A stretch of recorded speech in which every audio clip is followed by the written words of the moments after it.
Nothing here in the forest suggests that today is the day.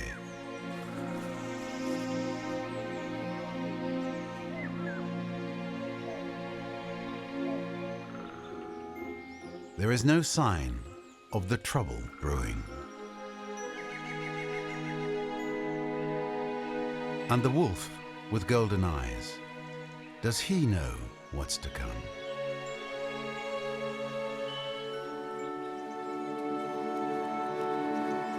The pack scours the undergrowth, where it's been camped out for a few days.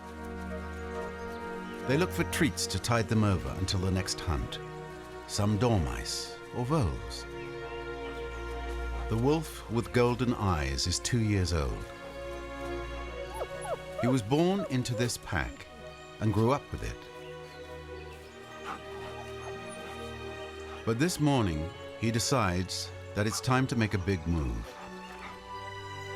He approaches the remains of yesterday's meal, casually, and ignores the leader of the pack, the alpha male with the black mask.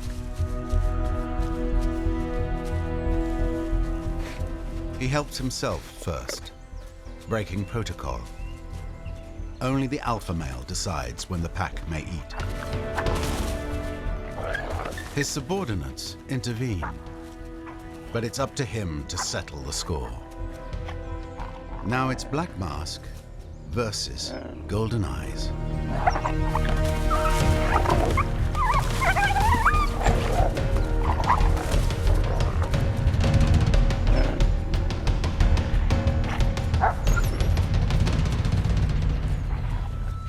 The young wolf lowers his tail. He gambled and lost. By challenging the alpha this way, he was making it known that he was a worthy replacement.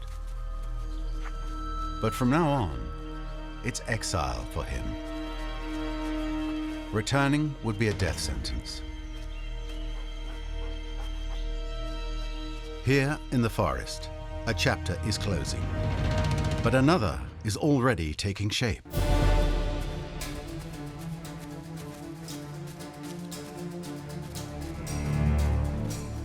It's the story of the wolf with golden eyes, Slava.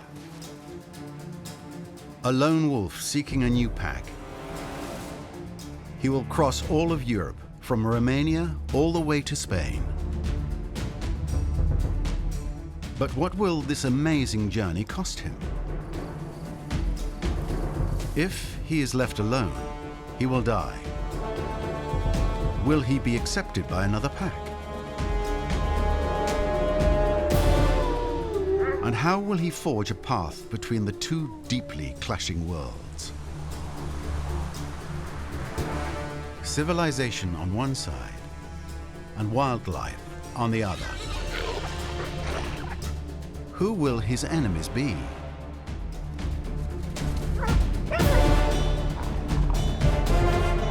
And who will listen to his call? The call to peace between nature and mankind.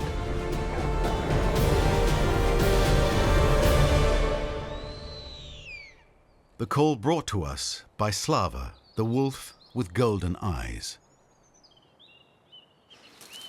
Now he's determined to make it on his own. Slava is what scientists call a disperser. Dispersion is that powerful urge driving certain young to abandon their groups.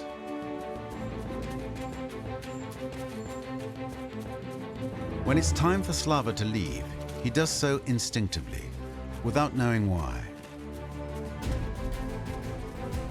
Science explains it simply. Dispersion prevents inbreeding within wolf packs. It permits motivated youngsters to gain an inconceivable privilege, one that only alpha wolves possess: the right to reproduce.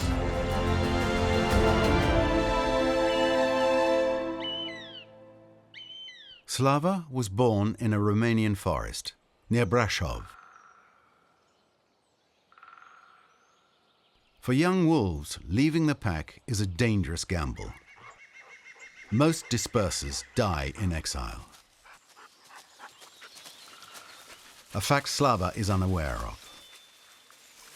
His only concern of the day are the odors here, because wolves use their finely honed sense of smell to track their prey.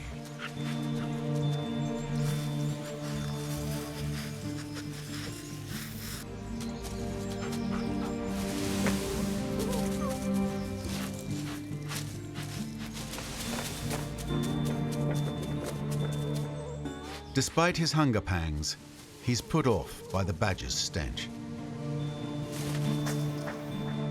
It's a definite no to this meal.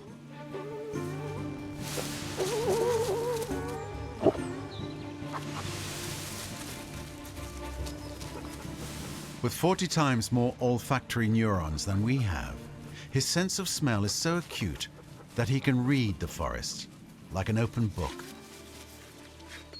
Slava catches a whiff of a vole that was here within the hour.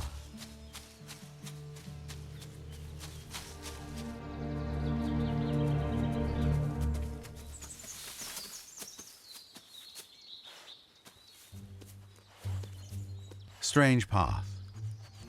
Unusual odor.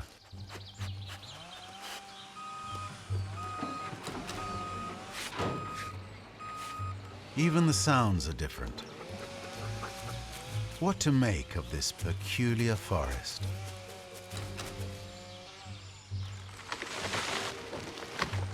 Far too much racket. Slava has never heard such a noisy animal.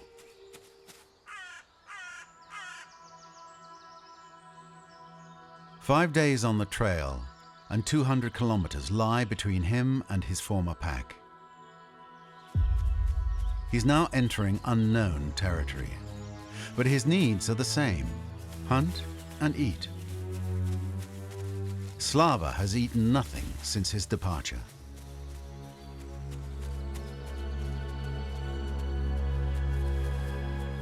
Upwind is a doe that would typically take a group to bring down.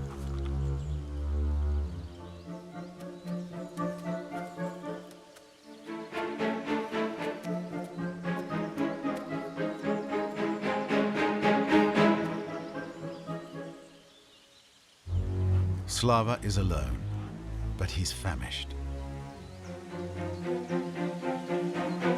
So, he'll take his chances.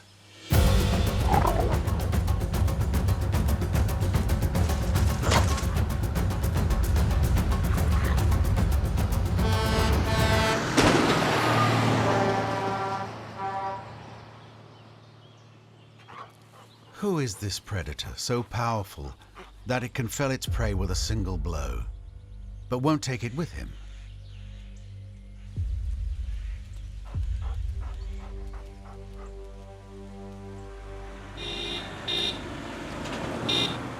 He hasn't a clue, but Slava flees this blaring beast with fear in his belly.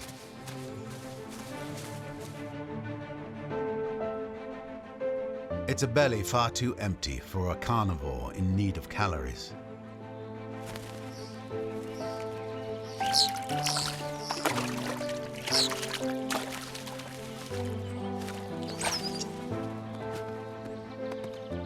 Today, Slava still hasn't secured the 2 kilos of meat he needs daily to survive.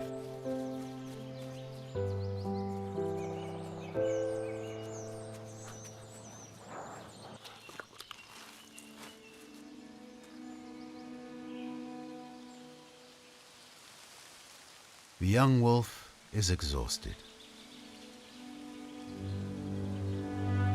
He sleeps to conserve energy. Tomorrow, without fail, he'll need to find food, or else.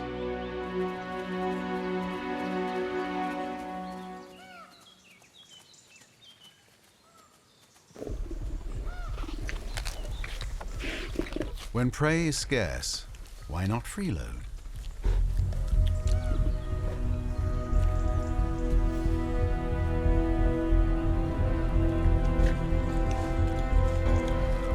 To avoid conflict, a brown bear will sometimes allow a wolf pack to share in its spoils.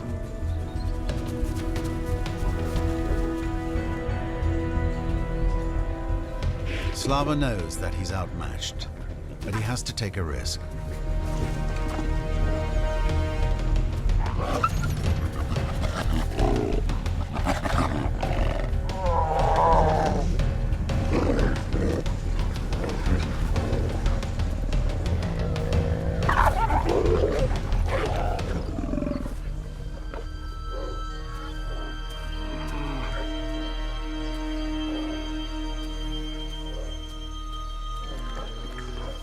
Slava soon realizes that, without his pack, he has zero clout.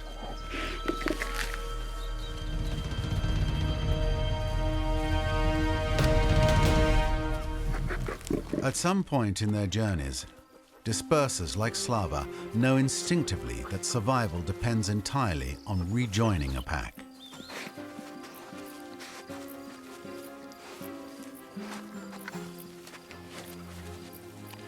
Slava continues to look for scent markers, urine or scat, signs that indicate the presence of other wolves.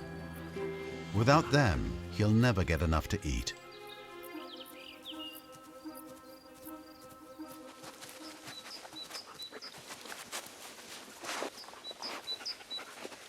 When you're ravenous, any meal will do.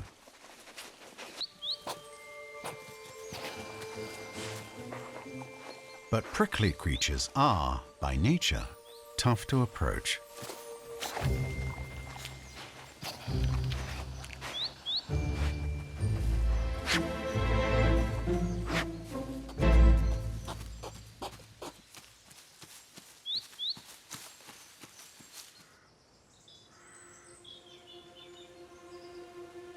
Summer ends and autumn leaves fall.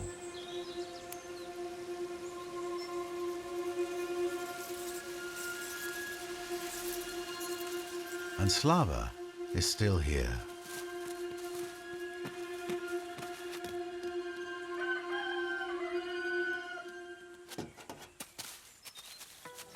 How has he survived 6 months on the highways of Romania?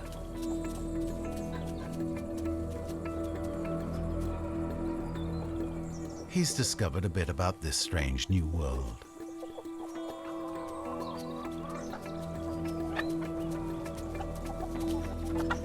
A bizarre place where birds don't fly.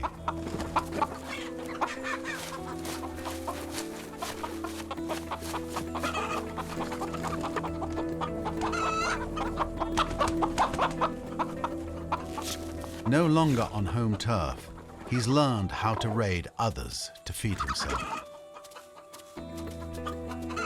So far, he's been lucky enough to avoid those he's stealing from.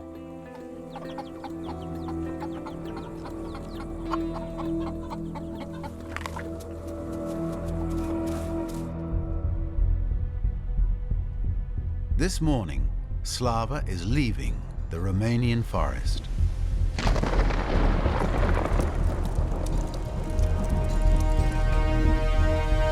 Today he heads down to the plains.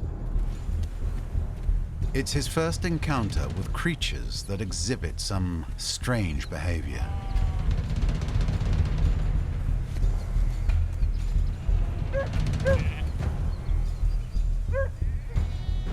Slava is puzzled. The wild prey that evolved with wolves bolt when they see predators. But these are apparently docile animals, domesticated by another creature unknown to Slava. One that walks upright.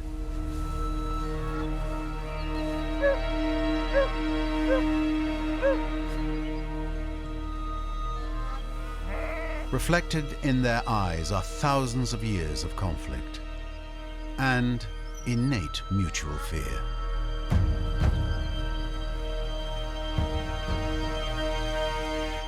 Slava is out of there. In today's Romania, a wolf's presence may be unwelcome, but it's no big deal. Little by little, Slava learns about life here on the plains.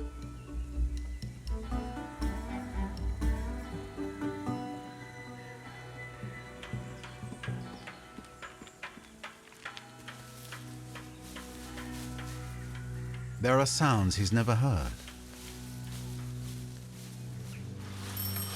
And let's not forget about those two-legged creatures. Like all wolves, Slava is an opportunist. To survive, he'll overcome even his deepest fears.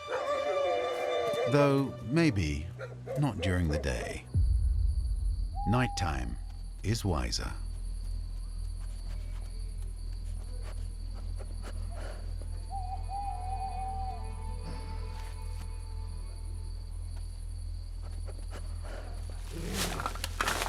Hungry wolves won't hesitate to become scavengers. Their flexible behavior has enabled them to survive even the toughest times of their evolutionary history.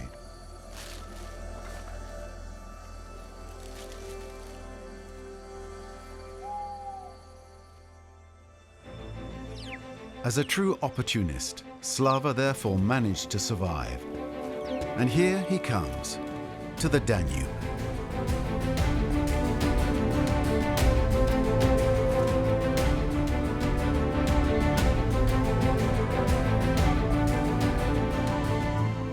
During his exile, the young wolf has traveled more than 500 kilometers and has now arrived at the Serbian border.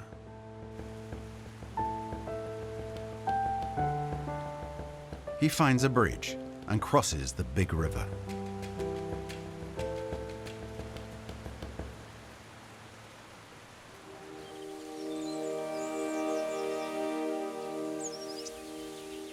And he finds himself in a place where he can breathe.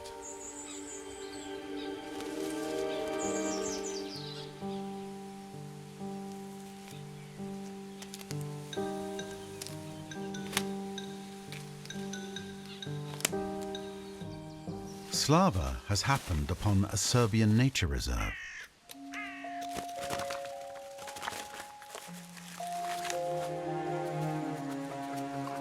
And here, there are scents he knows by heart.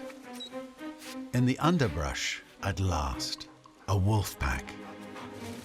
After everything he's been through, Slava has become humbler, ready to submit to authority. He spots the alpha male.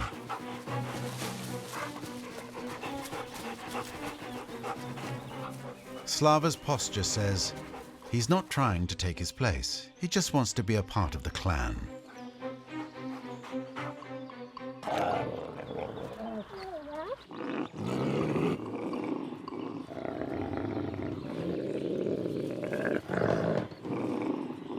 Request denied.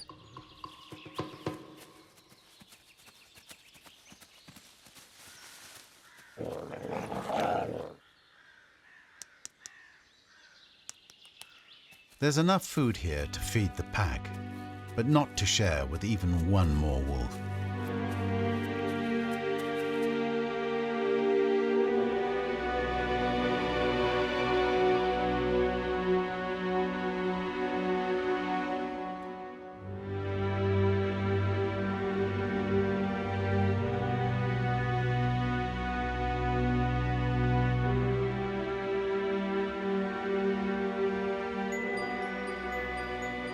Alone on the road for 7 months now, Slava has become a master vole hunter.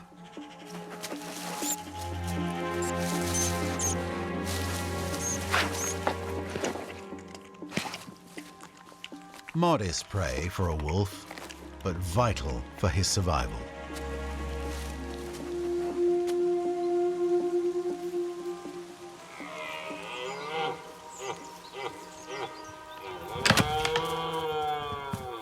The roaring of the stags will soon come to a close, heralding winter's arrival.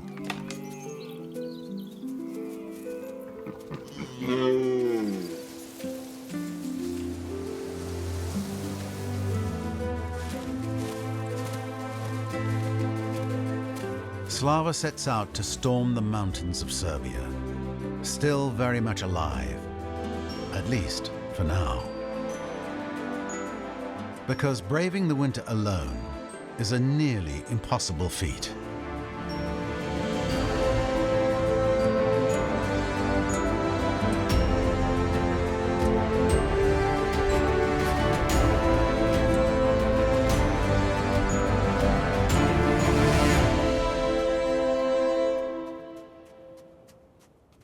The vibrations in the ground are hard to ignore. It's someone's unlucky day.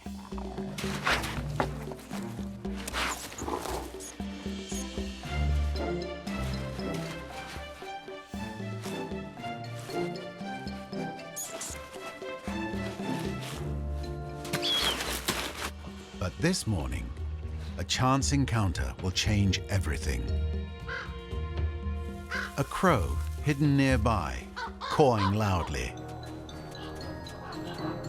Slava finally decides to see what all the cawing is about. It's a bunch of crows, feasting on a meal a whole lot heartier than rodents. A wild boar. Enough food to help Slava create energy reserves for the winter.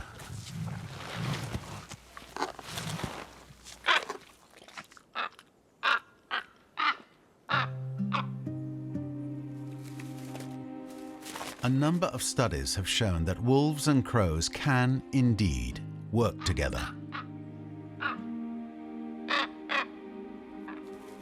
And this crow is clearly inviting Slava to become his partner. With his bird's-eye view, he can guide Slava to prey he can't kill himself, but on which he can dine once the wolf has done his job. Slava is no longer alone.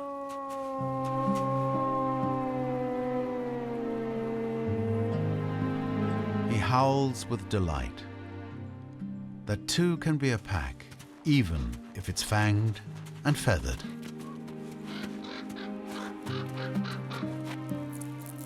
He invites the crow to share his territory, which he marks with urine and with his personal signature. The pheromones he disperses through the scent glands between the toes of his feet.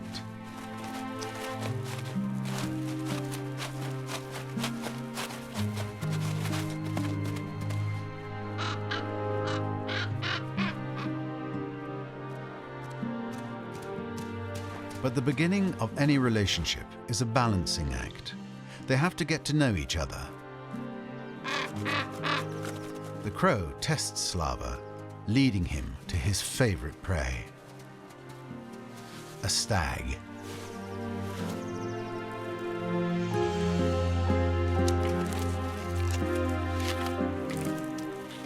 But Slava's not the brash youngster he once was.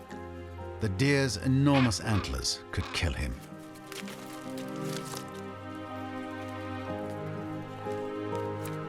Find something smaller, please.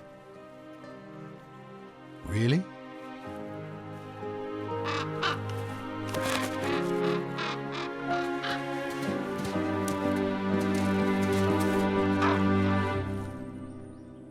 From his new perch, the crow points Slava toward more accessible prey.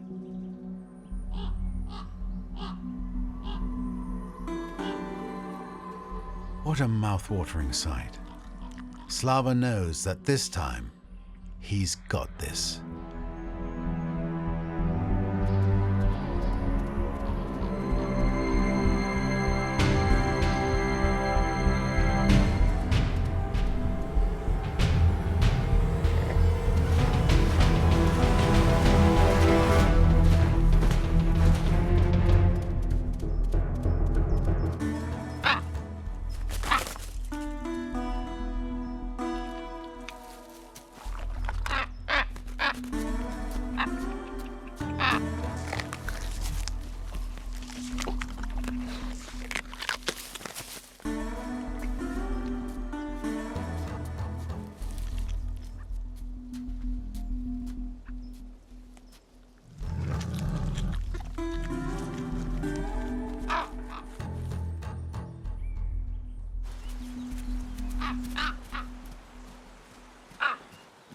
For a while, the lone wolf seems to enjoy life, now that he's in good company.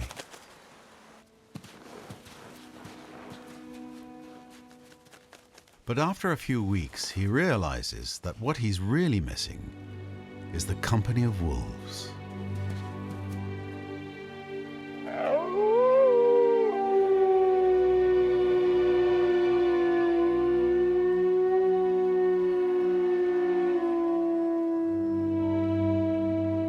He howls, hoping other displaced wolves will answer his call.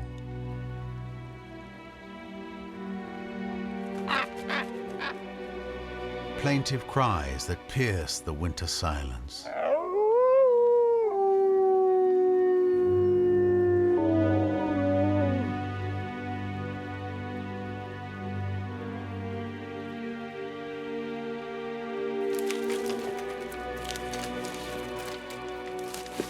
But the absence of wolves in the area is a relief to other forest dwellers.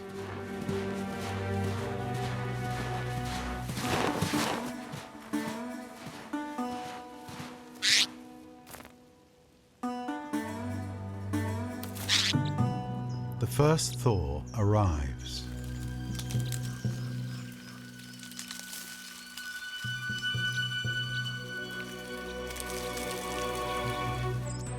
Through the end of winter, he's on the move.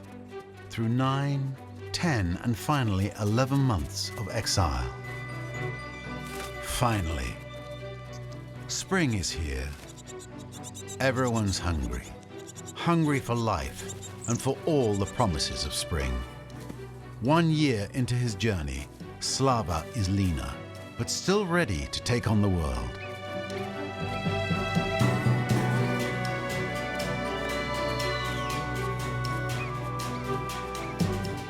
And how he crosses the border between Serbia and Bosnia.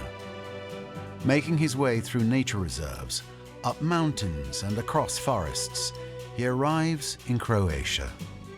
He's already logged more than 1,000 kilometers. From Croatia, it's another 200 kilometers to Slovenia. Next, it's on to Austria.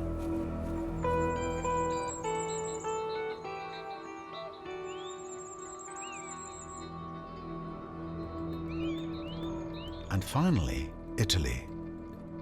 400 more. At the end of spring, Slava arrives on the banks of Europe's last wild river, the Tagliamento. And there, at last, another wolf.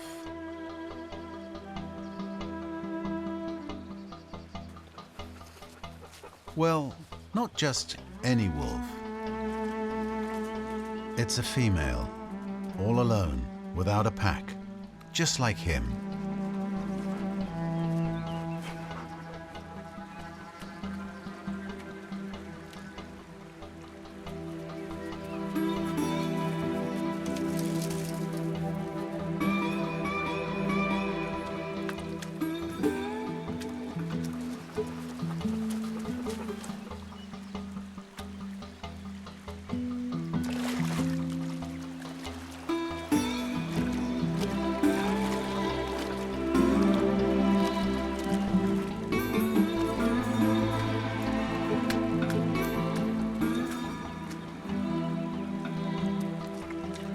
He's careful not to look her in the eye.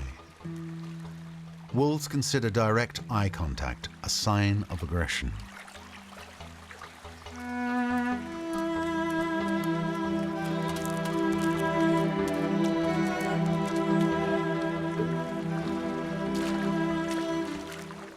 On the other hand, there's no harm in showing off their fishing skills and bonding over a tasty meal.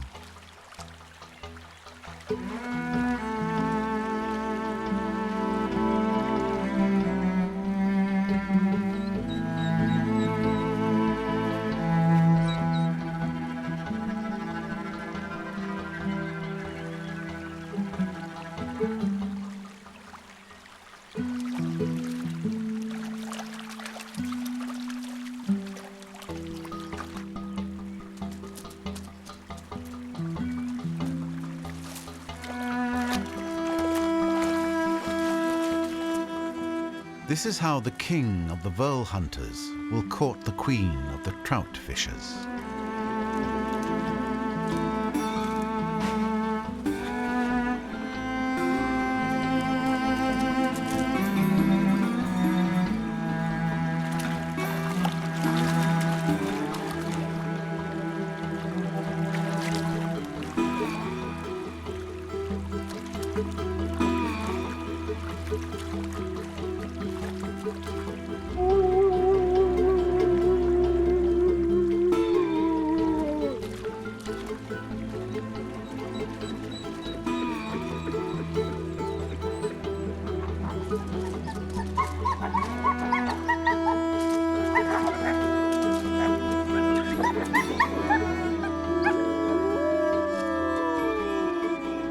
This is what Slava has been longing for. The joyful howls are all about togetherness. Not only has he found his wolf pack, but also his mate.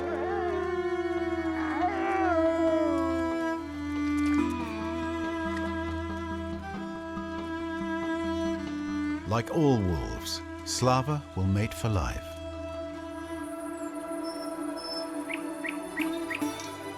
But the riverbanks are no place for a wolf.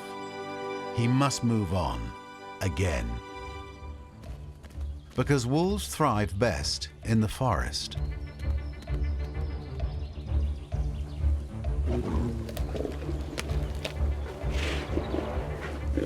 And now Slava has backup. Convincing others to cede the fruits of their labors is much easier as a team.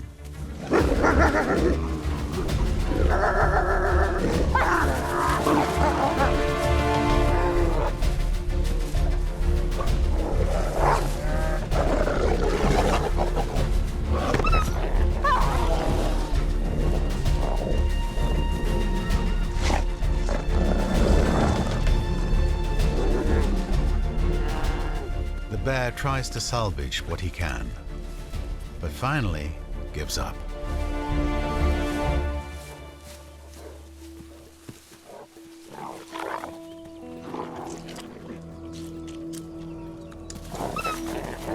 Slava is still in battle mode.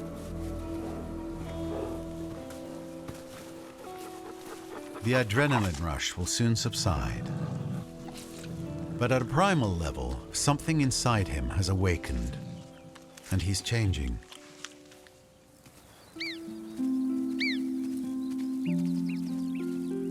It's pure instinct that impels him to take the lead, guiding his mate toward the Alps.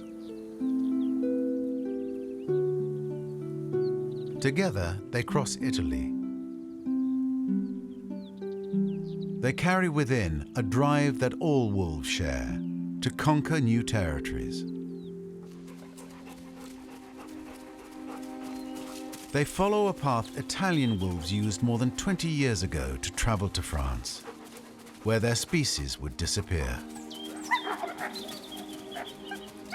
Now, Slava and his mate have also crossed the border.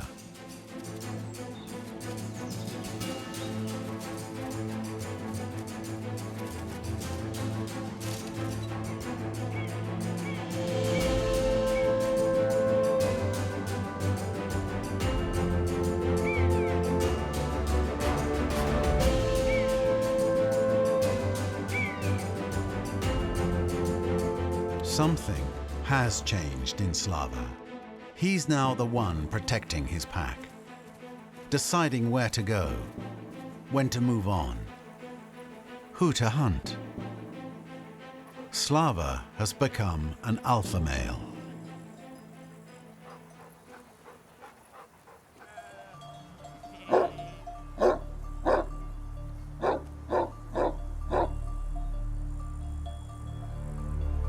As several studies show, all wolves, including Slava and his mate, prefer wild over domesticated prey. The kind of prey they can chase just like their ancestors did.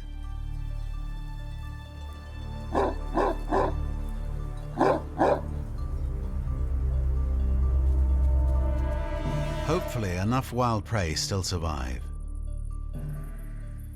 So wolves won't have to fall back on domestic prey. It goes without saying that a shepherd who loves his animals will do anything to protect them.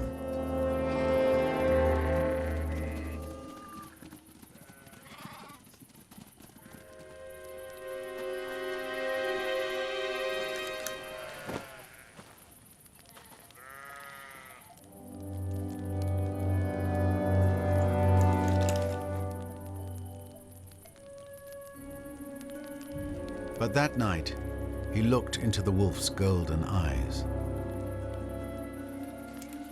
A look that made him believe that if there's a will, there'll be a way for creatures to live in harmony one day.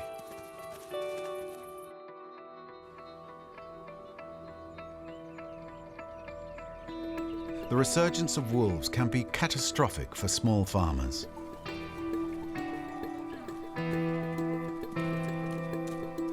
For Slava and his mate, so is going without food.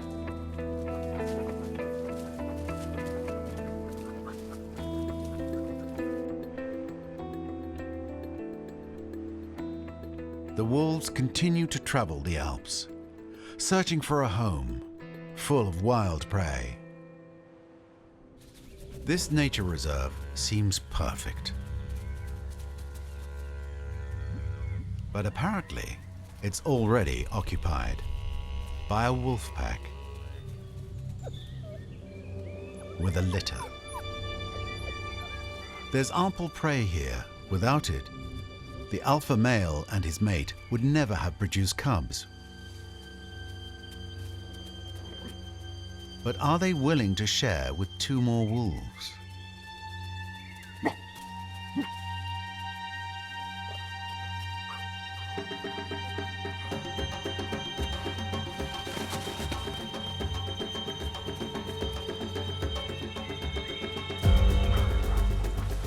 Slava is an untested leader. The other seems more battle-hardened. Slava is losing ground. Even though he knows the drill, expose your fangs, the better to ward off intruders.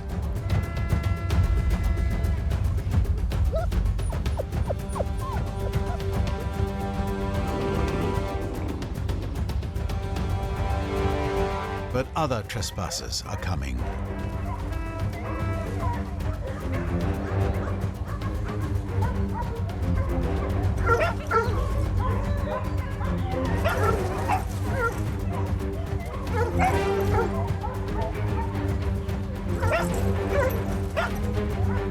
The pack scatters. The alpha male heads straight for the hunters.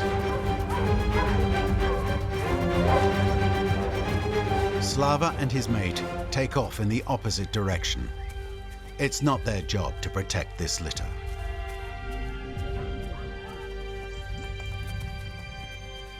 A very young wolf with his tail tucked low has followed them. Slava doesn't know him, but he understands what he wants. To join a pack, just like he wanted to more than a year ago.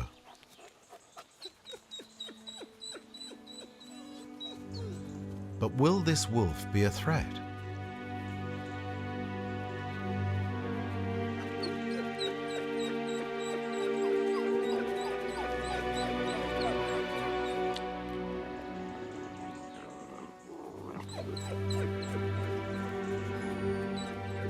The youngster crouches low to show his submission.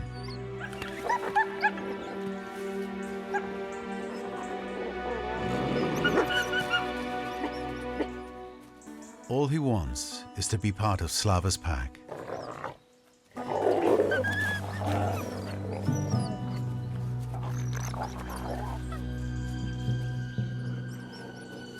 And Slava accepts him.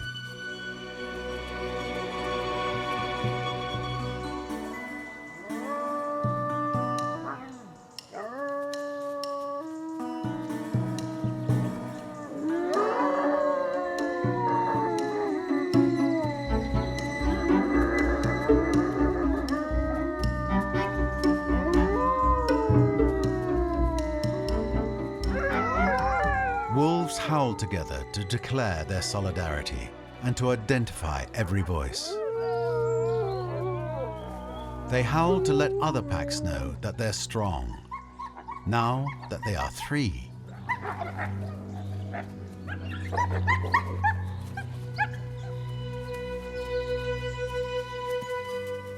And as 3, they can make the forest come alive with the sounds of their joyful stampede.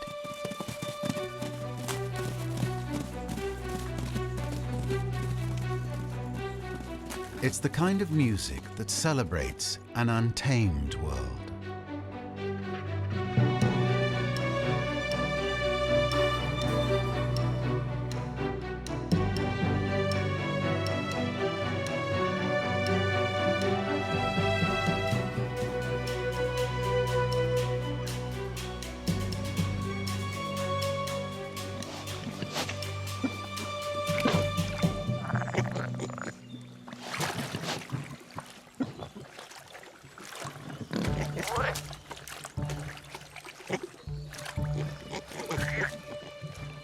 course, some wouldn't mind if wolves disappeared for good.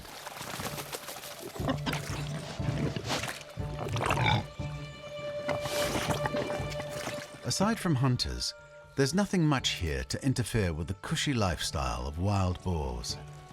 Their daily ablutions, spa baths, and massage therapy. This one takes a while to grasp that there's trouble in paradise.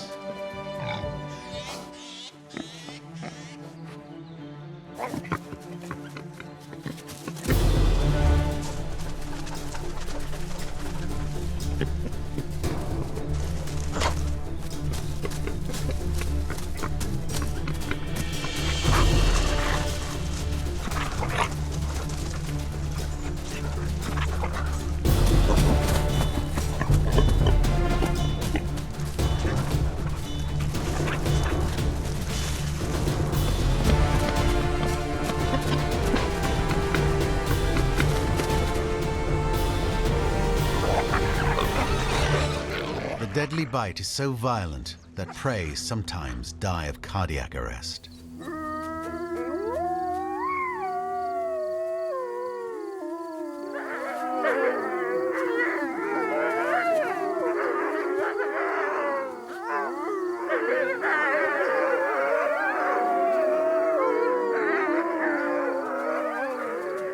The wolves howl to make sure no other pack has already claimed this territory.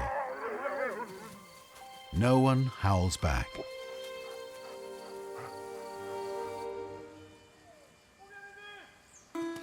But they must move on again.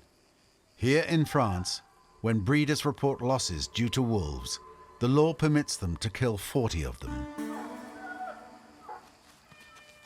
But where to go now?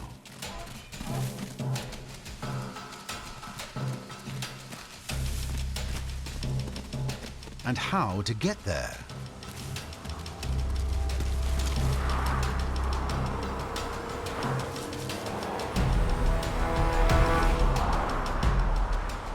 Beyond the meadows, where men guard flocks of sheep, there are other fences for a different kind of herd.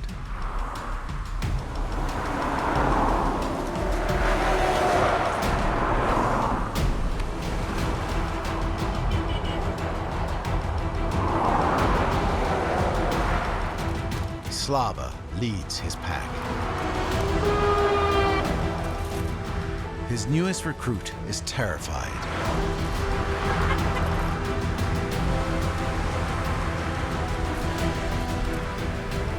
But Slava's not leaving anyone behind.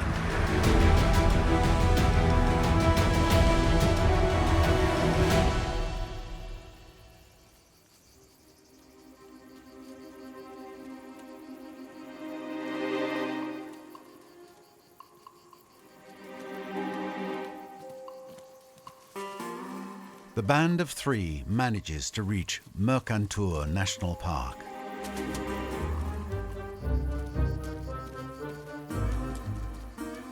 Throughout his journey, Slava has navigated two vastly opposing worlds. Nature reserves, on one hand, and on the other, a land choked by industrial development.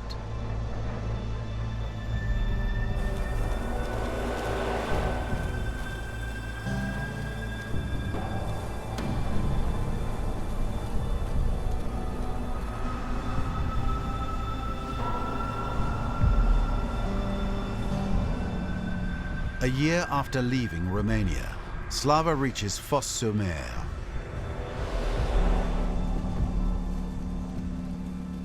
From there, he'll arrive at the Camargue.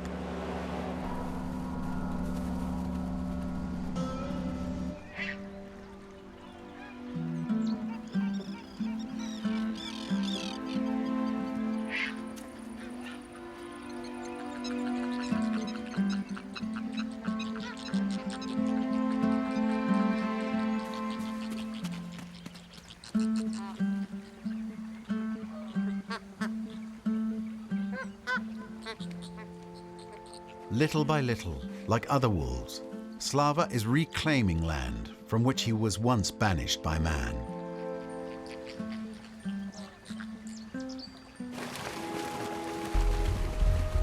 "15,000 wolves now live in Europe. Their very existence a symbol of wildlife's resilience. Slava himself is living proof."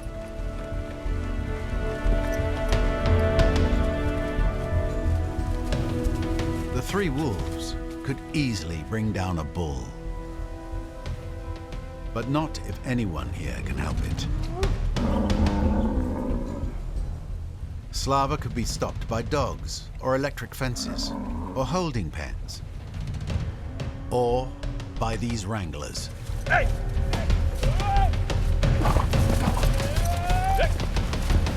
Hey! Slava's journey shows that it's possible to protect ourselves from wolves without killing them.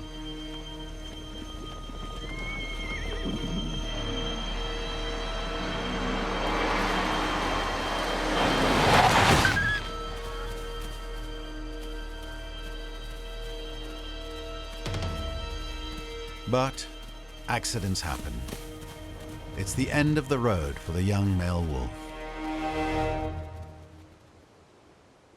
80% of wolves in dispersion die as a result of human activity. Slava finally finds a way out. He reaches the Pyrenees. He follows the mountain ridge until he reaches Spain.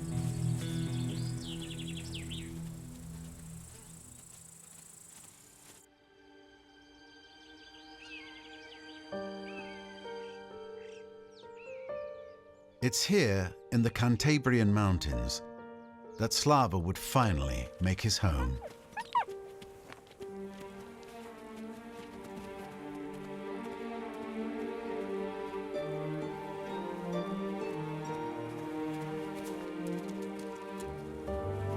Slava probably settled in Spain because game was abundant, and humans and wildlife there found ways to coexist.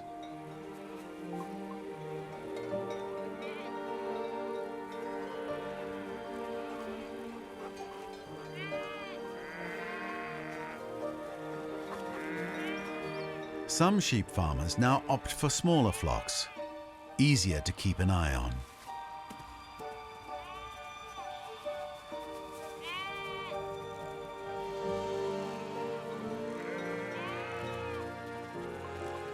Here and elsewhere in the world, there are human beings who see the wisdom of sharing our common space.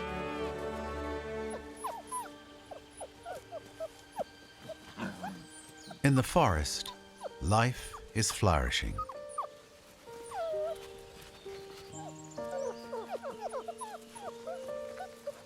Slava and his mate have had their first litter.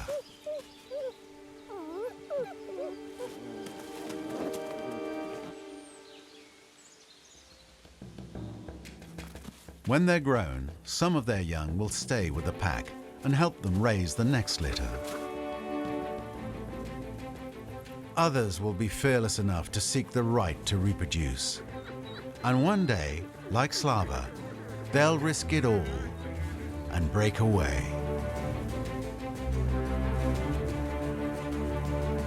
Who knows? Maybe one day his descendants will follow the opposite path. Their instinct could push them to leave Spain and explore Italy, or maybe even Romania.